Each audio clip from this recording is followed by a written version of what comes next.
All right, how's it going, everyone? Welcome to Rounds to Redzone with your hosts Brendan and Ollie.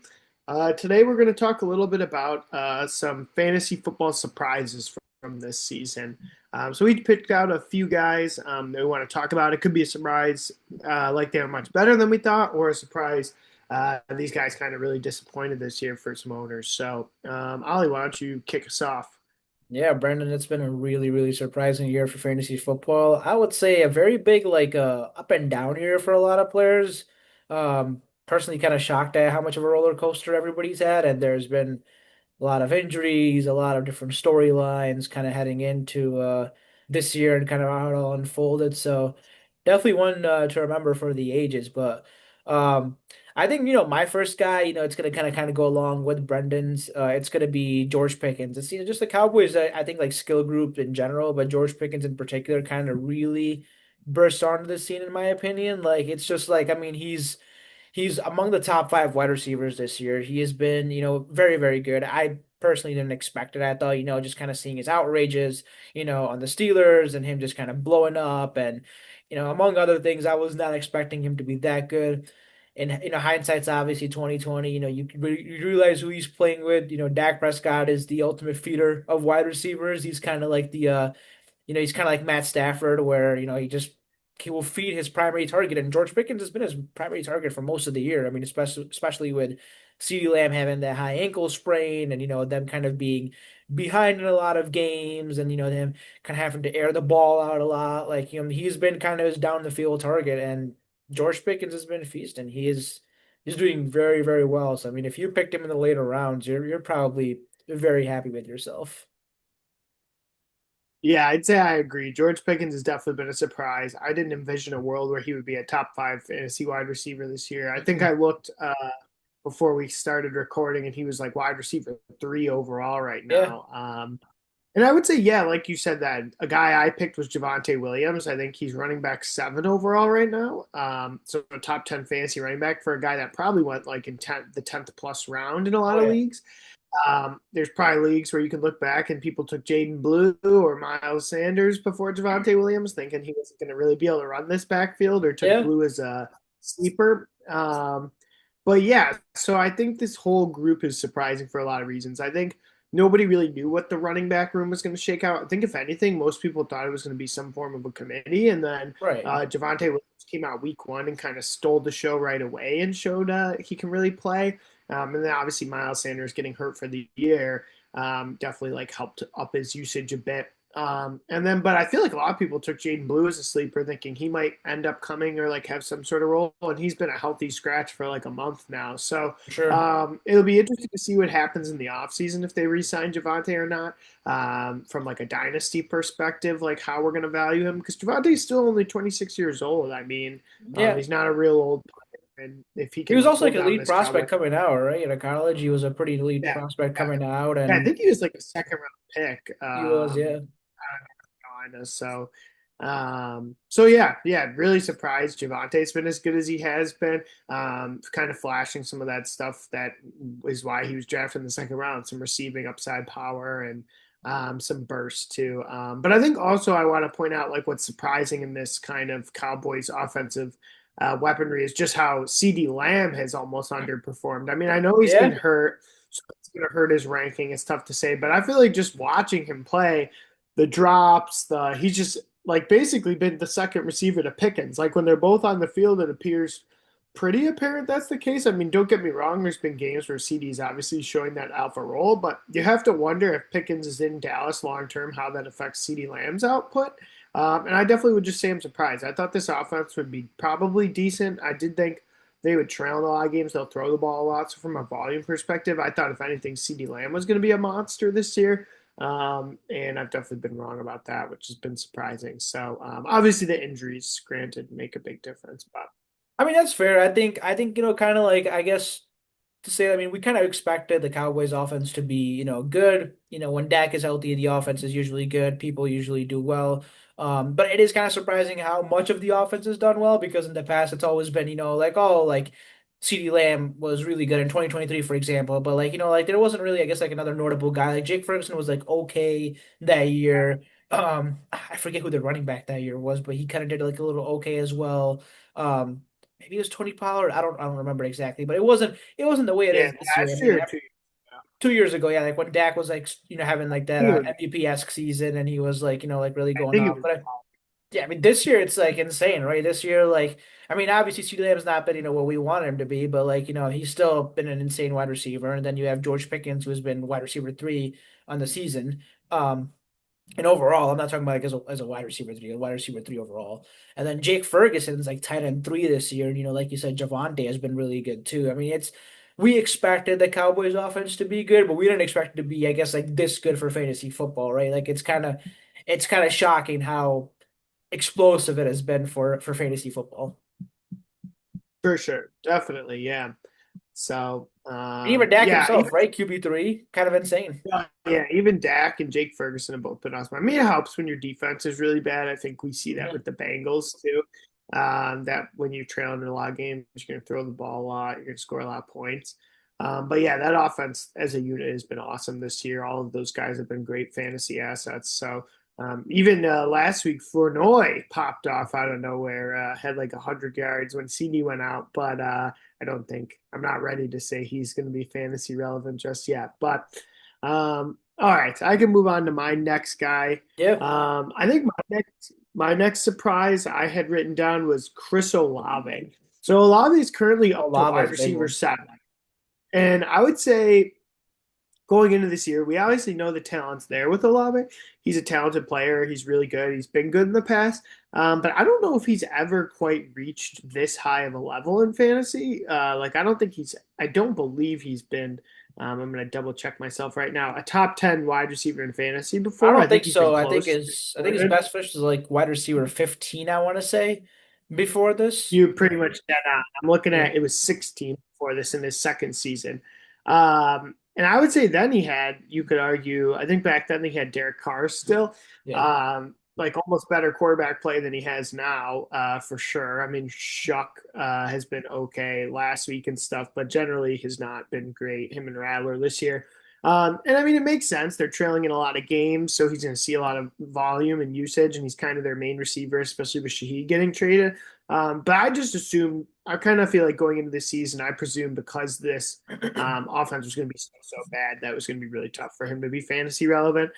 So kudos to Chris Olave. He's been awesome this year. He's outscoring guys like Nico Collins, AJ Brown. Granted, Drake London's been hurt, but he's higher than him.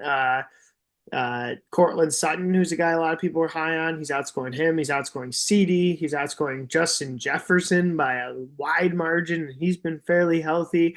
So yeah, I feel like people probably got Chris Olave in redraft leagues in like more like the 5 to 7 round range. And he's been a guy that's been top 10 fantasy wide receiver and totally worth it at that spot. And then I'd say too, he from a dynasty perspective has basically revitalized his value. I mean, he's still only I think 26 years old or 25 years old. Wow. So I mean, he's like a top 10 fantasy wide receiver who's under 28 is basically worth multiple firsts. So yeah, if they can find a quarterback this year in the draft like Dante Moore, or if they get Mendoza, the sky could be the limit for Olave. Really, if he can reach this height right now with this kind of offense. Yeah, I mean, I completely agree. I think specifically with like him, like I think we all knew he was a talented wide receiver, like you said. Like we all knew that coming out of college, into the NFL. We all saw flashes of it. The biggest problem I think with him was all the concussions that kind of happened in the last few years, where I think a lot of people were worried, including myself. I was kind of worried. I was like, is he gonna be on the field for a long time? Because his price obviously kind of went down in Dynasty specifically, but like it didn't necessarily go down by that much, right? Like it wasn't like I was able to obtain him for like a second round pick. I mean, I don't think anybody was giving him up for that. And then, when it comes to like that first round territory, you're like, well, what if I drafted, like I don't know if you had like the 106 or something, you could have drafted like Igbuka and he sounds like a better option because it's like, okay, well, at least Igbuka doesn't have like 10,000 concussions and is playing on the Saints and this or that. So it was kind of like a rough road at that time, but I think this offense has also really been revitalized because Kellen Moore's addition. Kellen Moore is just, he's a wizard as an offensive Yeah. mind, and he's really, really revitalized it. I think you make a good point, like maybe with a quarterback change, things could change, but I'm gonna be honest. I think, even if they draft like a tackler or something, for that team, or just like somebody on the offensive line just to kind of beef it up, and they kept Shuck and they kept Rattler or whatever, and I guess Shuck might be the quarterback kind of moving forward. Even if they did that, I think he remains fantasy relevant for a very long time because Kellen Moore is gonna make sure that ball gets to him. I think that's gonna keep on happening with him. Um, and like you said, he was even in redraft, he wasn't drafted that high, right? He was kind of drafting those mid rounds. He wasn't necessarily somebody people were like looking at, as a reliable wide receiver. Again, due to a lot of injuries, right? But like he's really, really coming to his own. And yeah, I'm just looking at his stats right now. He's been very good. He's been very, very good. Yeah, Um, very. Then I guess for me it was Emeka Egbuka, right? I mean, what a hot start to this season. He called his own touchdown, on the was it the last play of the game against the Falcons. He told Baker, "Listen, you got me." And Baker threw that touchdown, right up the middle to Mecca Ibuka, and he just looked like he was poised for having an absolutely insane season. And up until week 5, it looked like he was, right? 23.6, 12.9, 14.5, 20.1, 31.3. I mean, this is, up until week 5, he was, I mean, week 5 was against Seattle, right? You know what I mean? Seattle is not a joke of a defense either. Seattle is a very, very tough defense to play against, and he was, I mean, with Mike Evans being injured, with Chris Godwin not being healthy, there was a lot really going for him. But since then, I mean, it's like 4 points, 9 points, 6 points, 23, then 9, 6, 8, 3, 10. It's been a mess since then. Um, and it's kind of shocking, right? Because the thing is, like, I guess he's like a rookie wide receiver. So for like redraft, you're like, like maybe you don't take that big of a gamble on a rookie wide receiver. Although I don't think he was that big of a gamble because you're getting him in like the later rounds, or like mid to later rounds anyway. Um, in like a redraft league, but like it's kind of like I guess a gamble always to go with a wide receiver in their rookie years because you never know what they're gonna fare like. But his situation seemed very, very, very ideal for him to be able to do well in the NFL, specifically being tied to Baker. Baker's another feeder of wide receiver.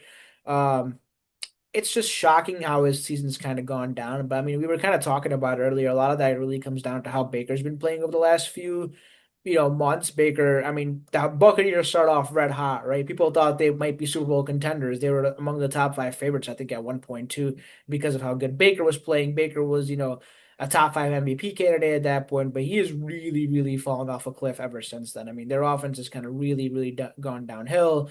Um, I mean, it's for a variety of reasons, right? Their offensive line's been very, very banged up. Their running game got really banged up. They were kind of reliant on a bunch of, no, a bunch of people who are not very good running backs. Like, I mean, we love Rashad White as a PPR merchant, but let's not get, ahead of Yeah. ourselves as a pure runner, right?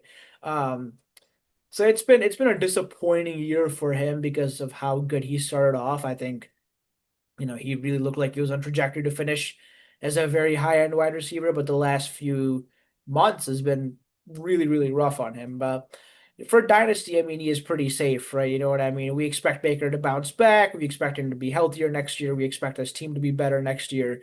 Um, so for Dynasty, there's really not. I mean, you also got to remember, right? Mike Evans and Chris Godwin, as good as they both are, they're not going to play forever. I mean, it's only a matter of time before both of them retire or one of them leaves to another team or something like that. So I think for Dynasty, it's pretty safe, but for redraft, it's been frustrating. Yeah, I would agree with everything you said. I think, yeah, I think, right, like what you said is dead on. Um, I forgot there was a point I wanted to make, but now I'm blanking on it, of course. Um, He Let also me has some think like the here for most a like second. uncatchable targets in the league too. He's like, and again, a lot of that comes down to quarterback play, right? Like it's not like and like we like Baker. I mean, at least I like Baker. I Yeah, think he's a good quarterback. I think he's a top 10 quarterback in the league. Um, but he's just not having he started off very hot, but he's just not having a good year anymore. He yeah, got yeah. injured and his offensive line got beat up and a lot of things have gone wrong since then. So that all contributes to Emeka Egbuka's season at the end of the day, right? Yeah, I agree. That was the point I was looking to make, and you kind of touched on it. Is like I think from a dynasty perspective, he's a guy you're still going to want to hold. You still like kind of valuing pretty high. You think he's going to be one of your like building blocks. I think from a redraft perspective, there's definitely a lot of concern. I just think with Mike Evans back now, Chris Godwin back now, even Jalen McMillan was back now. Yeah, What we saw early in the year is he was definitely benefiting from that high target share with all those guys out. And now with all those guys back, I would just be a little more hesitant to really rely on him in your redraft leagues for the rest of this season to be like your guy and like someone you're going to definitely start every week. for sure. I think he still looked good on Thursday night against Atlanta, but Mike Evans obviously outplayed him by like a huge margin, and there's definitely a big amount of chemistry between Baker and Mike Evans. It felt like early in the season, Emeka and Baker were on the same page all the time. I definitely think the games Mike Evans played in, when it was Mike Evans and Ibuka was definitely thriving a lot more. I feel like once Mike Evans has been out, Ibuka's definitely struggled a little bit more, and I agree. I think a lot of it is Baker. I think Baker's really struggled. He started the year super hot. And Seattle's like a top five defense. And like you said, they toasted Seattle. They were like Yep. all moving all up and down the field and scored a ton of points. And then since then, almost about maybe a week or two after, they've really struggled and they've lost like six of their last seven, I think now. Yeah. They were like, sorry, five of their last six, I think. I believe they were like 6-2. Now they're 7-7 after losing on Thursday night. So this team is definitely just like kind of all over the place. And I think a lot of that I think a lot of Ibuka's struggles are not necessarily completely attributed to him. I think it has to do with Baker and, like you said, a lot of injuries and stuff. But I think it is important to note at this point, he's a guy I'd be a little hesitant if you don't have to start for the For rest of sure. this season as a fantasy starter. So, Sure. I mean, it's like, um, I know it's kind of like a joke among our league. Um, with Jacoby Myers and everything. But I probably, in redraft, I probably feel a little more comfortable starting Jacoby Myers at this point over Igbuka. Just kind of how I saw the game go down on Thursday, where I think I saw his route participation was like super decreased. Igbuka's, his targets are obviously, I mean, his targets weren't bad, but like, his route participation was like significantly decreased, and there was more of an emphasis on Mike Evans, and with Chris Godwin back and Jalen McMillan back, it's a different game now. So. At least with Jacoby, he's going to get the ball at least. yeah, yeah. I think it's tough when you're relying on a receiver to basically score a touchdown to be super fantasy relevant. So I kind of feel like that's where Ibuka is at this point. It doesn't feel like he's going to see like the 9, 10 targets a game he was seeing earlier in the year. So yeah. So the last guy I have is a surprise, and he's cooled off a little bit recently, but is Jonathan Taylor. I think Jonathan Taylor, right? He's a guy who, coming into this year, I was not super high on. I know he finished strong last year, but he's a guy that's got a decent amount of wear and tear on the tires. And my biggest thing is, I will say, just in general, I'm very surprised how the Colts offensive unit has done this year. For sure. Obviously, now we all know with the injury to Daniel Jones that it's probably not great days with Philip Rivers coming in, and their season that was once looking so promising is quickly falling apart at the seams. But John, when you look at Jonathan Taylor's season, he's had an awesome year. Obviously, the last few weeks he's faltered a little, as like the whole offense has. I mean, it's tough. Daniel Jones been playing with that broken, like fractured fibula, I believe. Like there's a small fracture in his fibula, so he wasn't playing great. And then now, obviously, he's torn his Achilles. So Jonathan Taylor's fantasy value for the rest of the year has taken a hit. But I feel like overall this year he's definitely been way better than I ever imagined he was going to be. I mean, he was on at one pace on or at one point was like on pace to break um, LaDainian Tomlinson's touchdown record. Possibly, he's had 4 games with 3 touchdowns. And I mean, from a boom perspective, this guy has just been the best player in fantasy football. In From a boom perspective, especially prior to the last 4 weeks where he's had really rough matchups. I mean, he was at one point he scored 30 points like 5 times this year, 30 plus 5 times this year, and he was just short of 31 weeks, so almost 6 times. So there was a point in time where he was scoring 30 plus points over 60% of the time. Obviously, those days have come back, and he's come back to earth a little bit. And his matchups for the playoffs are far short of ideal. He's in this killer stretch of their schedule where they started with after their bye. They have had basically, I think it's the toughest stretch any team's playing in the entire NFL after the bye.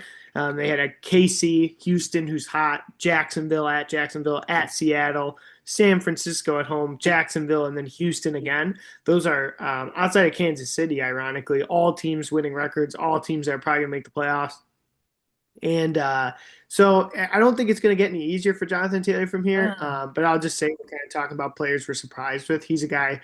I'd say that whole Colts offense, I was really surprised this year how good they've been. I thought maybe a guy like Tyler Warren would still be fantasy relevant, just because like tight ends can be the friends of bad quarterbacks, and especially like if they're getting. I thought they would be getting blown out a lot more. So I thought Tyler Warren could still be relevant. I definitely am surprised by how good Pittman's been. I didn't think he would particularly be great this year, just because I mean, Daniel Jones has outside of 1 year not really shown me how great he can be, and then he's been awesome. He was awesome this year. So, um, Jonathan Taylor, future as a dynasty asset, definitely interesting to see. I'm not sure what I'd say. He'll be 27 next year. A lot of wear and tear on the tires. Has a history of getting hurt. Very dependent on running volume. He's not a huge pass catcher, although I will say that's a part of his game he's done a lot more this year than ever before. I think he has the second most with like 4 games to play. He's definitely going to have the most catches in a season for him and probably the most yards. Right now, his highest season ever, he had 40 catches and 360 yards for 2 touchdowns. Right now, he currently has 35 catches for 304 yards and 2 touchdowns. So, very good chance he's going to pass that with 4 games to go. So, yeah, I think he's been much better than I thought he was, and he's even improved in the receiving game. And then he's on pace to have the most rushing touchdowns in total touchdowns in a single season in his career. So we'll see. No, it's interesting for sure. I definitely did not think Jonathan Taylor was going to be that good this year. A lot of that, again, it comes down to Daniel Jones. I didn't think Daniel Jones was going to really elevate this offense. Um, I guess I was maybe a little bit higher on Anthony Richardson than I should have been because I thought if Anthony Richardson can't, make this offense work, there's no way Daniel Jones could make it work. And well, co- clearly I was wrong, right? Daniel Jones literally made the offense click, and I mean they were literally number 1 seed for a very very long part of the season. Um, but yeah, Jonathan Taylor is interesting, right? He's had like 2 seasons now where he's just had such ridiculous amount of rushing volume, and that really catches up to you. I mean, the last time he had a season like that, which was like 2021, the following season he barely played or was not very good for fantasy specifically. And then this same thing happened to Saquon last year, right? Saquon was insane last year, did a lot of carries, this or that. I mean, Saquon's not been hurt this year, but Saquon's not been the same as he was last year. So it's tough. It's tough when people like that, specifically when it comes to dynasty. When you kind of see them having seasons like that. Um, do they become sell highs? Maybe, right? Like maybe it's somebody you want to sell high on. Maybe you can, get all the picks you can. Maybe you can get a younger running back at a pick. Something along the lines of that. Like it's entirely possible. But then again, you could have done the same thing with Christian McCaffrey that completely regretted it 2 years after when he, puts up another crazy season. So it's tough. It's really tough to gauge it because with guys like JT or Christian McCaffrey and stuff like it's one of those things where like they might give you an absolute, RB1 fantasy number 1 overall season, and then they might get hurt for 2 years, and then they might come back and do the exact same thing again, right? You know what I mean? So it's kind of really, really hard to part ways with guys like that because it's just so tough because you don't want to miss out on that season, and then 2 years down the line you're like, man, I drafted a bunch of busts with all the picks that I got for Jonathan Taylor, and now Jonathan Taylor's having another RB1 season, and now I just look stupid. So it's definitely Yeah. very tough. Running backs are tough because they rarely ever, like you're saying, after a running back 1 season repeat and like be in the top 5 or top 3 again. Yeah, Maybe top 5, but they rarely ever, if they're RB1, repeat RB1 again, or they're like top 3 again. I mean, look at Saquon this year. I mean, I yeah, think Gibbs technically finishes the RB1 in PPR just because of like, but like he had a 40-point week and like a non, like most fantasy seasons were over. So it right, was like my most metrics, people were kind of like Saquon was RB1, and he's RB12 this year. Like he's taken a big hit. Obviously, he's getting older. He definitely seems like a guy who's slowing down a little bit maybe this year. I think there's a lot of dysfunction in that offense. for sure. He's a guy definitely a little more sounding the alarm bell on. I think CMC is a perfect example, like what you're saying. He's like he'll be amazing. Like again this year, he's amazing, and then he'll go a year being hurt and whatever with all that usage and wear and tear. Jonathan Taylor, like you said, he like had 2 years of basically not being very good after like his kind of RB1 season.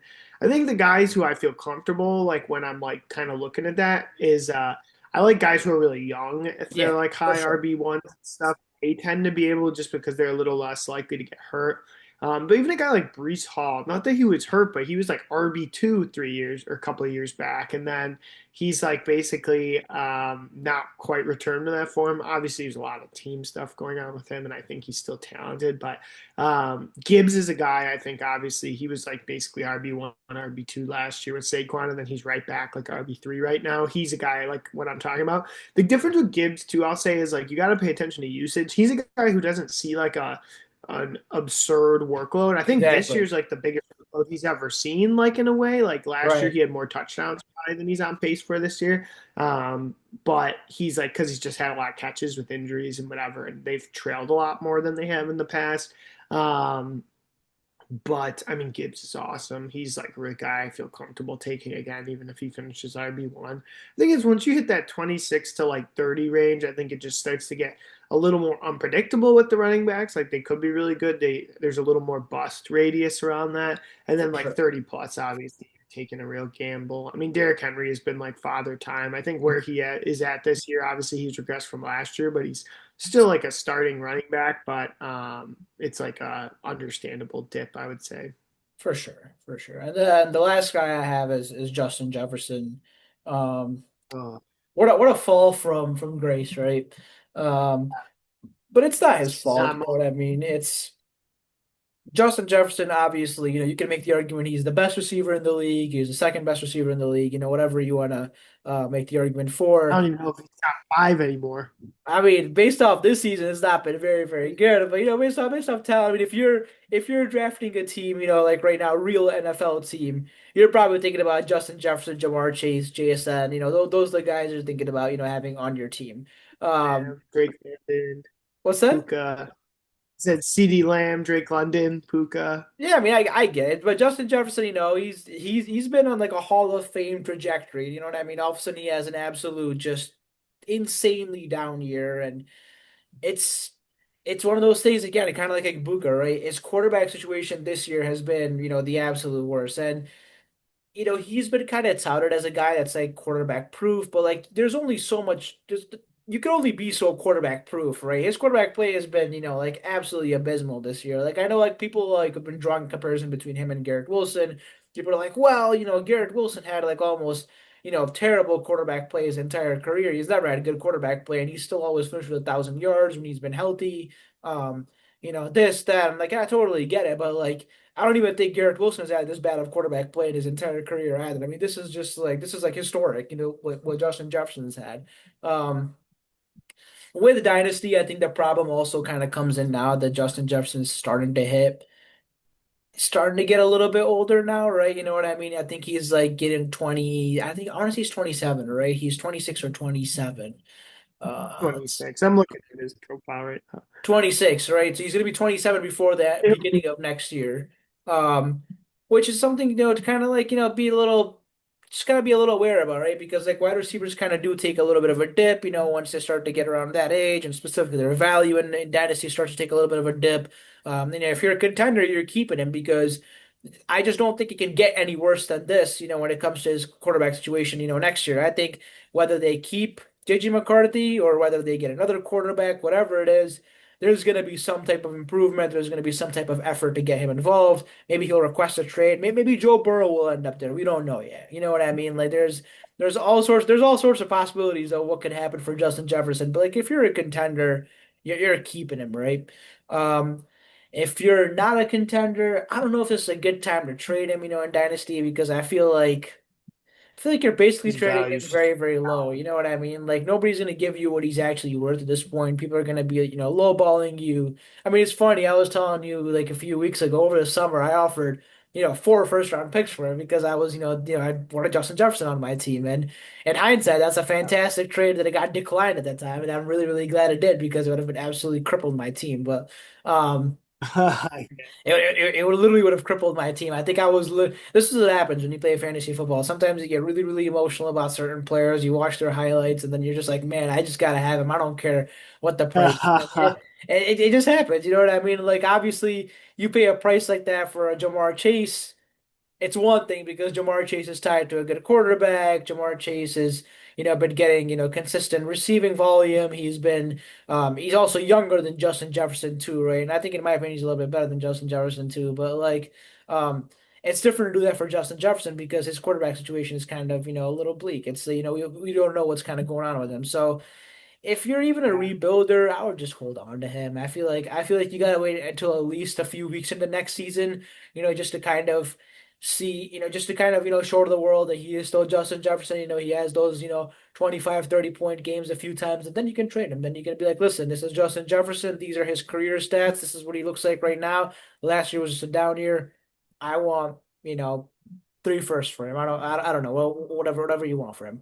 Um, Whatever you want to kind of demand. And redraft it's also tough, right? Because you don't want you never want to bench your studs. Benching your studs is always a terrible, terrible option. You don't want to because the thing is it's very easy to justify to yourself, oh, I lost because Justin Jefferson had a bad game. But it's really, really hard to justify to yourself, I lost because I had benched Justin Jefferson and he put up 32 points on my bench. So yeah, it's yeah. And I it's kind of started hard to yeah, exactly yeah, exactly. yeah, like worthy or someone. Yeah, Right. So it's just like you still gotta start him. It's just like it's just a bad, bad season for him. And I think again, with him, I don't think he's necessarily dropped in level. I don't think he's like dipped as a wide receiver. But I just think he has been in a very bad situation. This is probably the worst situation I think we'll ever get in terms of quarterbacking.